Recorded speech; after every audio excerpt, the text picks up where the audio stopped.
फिलिस्तीन की आज़ादी के पक्ष में और इसके सॉलिडरिटी में इजराइल जो फिलिस्तीन पे हमला कर रहा है, बमबारी कर रहा है, उसके खिलाफ आप लोग यहाँ पे आए, उसके लिए आयशा की तरफ से साथियों, आज हम लोग जब यहाँ पे ये सॉलिडरिटी प्रोटेस्ट कर रहे हैं, जाहिर है कि इस समय भी फिलिस्तीन की जनता अपने जीवन और मौत के लिए जद्दोजहद कर रही है। हम देखते हैं कि एक पूरा मैप, एक पूरे मैप को एक सेंट्रलाइज कर दिया गया है, जो एक बड़े हिस्से में फिलिस्तीन की जनता जहां पर रहती थी, बमबारी करके उसको राफा तक लेके आया गया है, ये बोल के कि आप और आगे जाइए और आगे जाइए और आगे जाइए। और राफा वो ऐसी जगह है जो बाउंड्री है जहां से आगे कोई जा नहीं सकता है, जहां से आगे फिलिस्तीन की जनता आगे जा नहीं सकती है। अब हम ये बात बहुत पहले से कह रहे हैं कि इस दुनिया में फिलिस्तीन सबसे बड़ी ओपन जेल है। उसको आप एक देश नहीं आप बोल सकते हैं, वो एक जेल है जो अमेरिका और इजराइल के द्वारा बनाई गई है।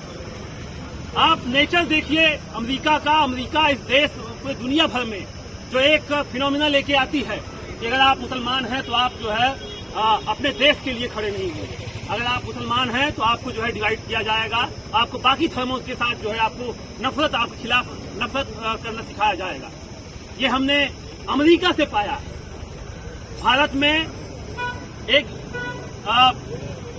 फेमिनिस्ट था, लेकिन इस जरिए मतलब इस तरीके से जो फेमिनिस्ट जनता के बीच में, लोगों के बीच में फैलाया गया है, वो सबसे बड़ा जो उसका देन है वो है अमेरिका। और अमेरिका इसलिए चाहता है पूरी दुनिया में कहीं न कहीं वार होती रहे, कहीं न कहीं जंग होती रहे, क्योंकि उसके हथियार सप्लाई होते रहे। आप देखिए अफगानिस्तान का आपके पास एक उदाहरण है, एग्जाम्पल है। अफगानिस्तान को क्या किया? अफगानिस्तान को सुरक्षा देने के नाम पे वहां पे आए और अफगानिस्तान को चूस के चले गए, और ये बोलते हुए कि अब हमारी सिक्योरिटी की जरूरत नहीं है। जिस तालिबान के खिलाफ पूरी अमेरिका ने अपनी फौज वहां पे स्टेबलिश की, उसी तालिबान को आज 2 साल पहले उसी तालिबान के हाथों में पूरा मुल्क सौंप के चले गए वापस। बोले हमको जो है जरूरत नहीं है, क्योंकि यहाँ पे खनिज खत्म हो गए। अरब कंट्री, मिडिल ईस्ट अपने खनिज के मामले में सबसे ज्यादा विकसित है, वहाँ बहुत सारे खनिज हैं। ईरान के साथ एक लंबा कॉन्फ्लिक्ट उसका चला है पिछले दौर में। ईरान ने एक स्टैंड लिया, उसके बाद ईरान ही उनका दुश्मन हो गया। तो उसने उसी अरब कंट्रीज में, जैसे हमसे पहले साथी बोल रहे थे कि अरब कंट्रीज में भी इतना कॉन्फ्लिक्ट चल रहे हैं, कोई स्टैंड नहीं ले रहा है फिलिस्तीन के साथ में। यह आज का मसला नहीं है, एक प्रॉक्सी चल रही है। एक सऊदी अरेबिया का है, दूसरी तरफ से जहां ईरान का है। सऊदी अरेबिया वो चाहता है कि हम डेवलप हो जाए, हम थोड़ा ग्रो करें, हम विकसित भारत, जैसे यहाँ पे चल रहा है कि विकसित भारत हो रहा है, रोड बना दी, जैसे लोगों को मारा चला है, इसी में इसको लग रहा है विकसित भारत हो रहा है।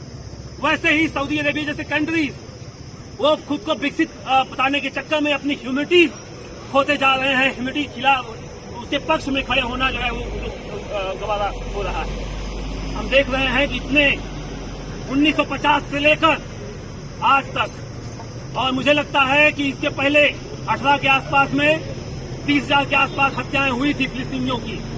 उसके बाद ये 2023 से लेकर 24 तक तो ये कंटिन्यूअस नरसंहार चल रहा है फिलिस्तीनियों का, फिलिस्तीन की जनता का। ये इस पूरी दुनिया के लिए आतंक का एक सबक है कि कोई देश, कोई मुल्क कितना बर्बर हो सकता है।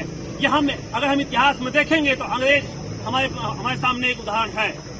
और भारत तो एक ऐसा देश है जिसने एक लंबे समय से संघर्ष करके, जाने कुर्बानियां दे के अपने देश को, अपने मुल्क को आजाद कराया। उसी लेगेसी में गांधी थे, उसी लेगेसी में भगत सिंह, चंद्रशेखर, अम्बेडकर, ये सब थे। और जब हम आज बात कर रहे हैं कि हम फिलिस्तीन की समर्थन में खड़े होंगे, फिलिस्तीन की आजादी के पक्ष में खड़े होंगे, तो ये सिर्फ इस बात का मसला नहीं है कि हम किसी एक मुल्क के साथ खड़े हो रहे हैं। हम इस बात के लिए खड़े हो रहे हैं कि कोई भी देश किसी भी देश पे राज नहीं करेगा। कोई भी देश किसी भी राज पर किसी भी देश को अपना गुलाम बना के नहीं रखेगा। हर देश, दुनिया का हर एक मुल्क हर एक नागरिक आजाद होगा। इस लड़ाई के साथ हिंदुस्तान की जनता, हिंदुस्तान हमेशा से खड़ा रहा है। आप देखिए, इजराइल को हमने, इंडिया ने मान्यता देने से पहले फिलिस्तीन को पहले मान्यता दी, और इसीलिए क्योंकि हम आजादी की, हम सबकी आजादी के पक्ष में थे। और आज क्या हम देख रहे हैं, 2014 के बाद जो ये रिजीम चल रही है, ये रिजीम कह रही है कि नहीं, हम कुछ स्पष्ट नहीं करेंगे, सब विकसित भारत चलेगा, सबका साथ सबका विकास होगा, लेकिन हम कहीं भी अपना स्टैंड जाहिर नहीं करेंगे। तो उसका नतीजा आप देखिए कि लोग मारे जा रहे हैं, नाक के नीचे, आंख के नीचे मारे जा रहे हैं, लेकिन हमारे देश के प्रधानमंत्री की चुप्पी ये बताती है कि वो किनके साथ में खड़े हैं। और ये जो समझौते चल रहे हैं, इजराइल और भारत का जो संबंध, जो समझौता चल रहा है, ड्रोन से लेकर स्पाईवेयर से लेकर हथियार से लेकर जो इन दोनों देशों के बीच में जो तालमेल चल रहा है, जो लेन देन चल रहा है, अभी बीच में खबर आई थी, यहाँ से, इंडिया से लाखों मजदूर इजराइल को भेजे गए हैं, क्योंकि वहाँ पे इजराइल को सस्ता मजदूर उनको चाहिए। और इंडिया, इतनी बेरोजगारी है, उस बेरोजगारी में इंडिया के लोग जाके फिलिस्तीन में अपनी जान की बाजी लगाकर वहाँ पे मजदूरी करने को तैयार हो गए।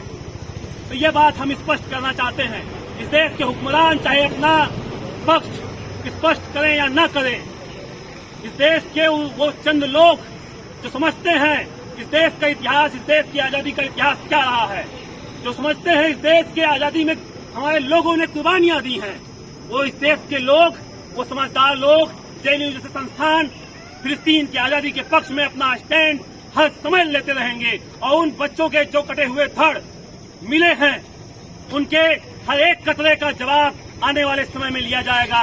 इस बात के लिए हम यहाँ से गुहार कर रहे हैं, इंकलाब जिंदाबाद।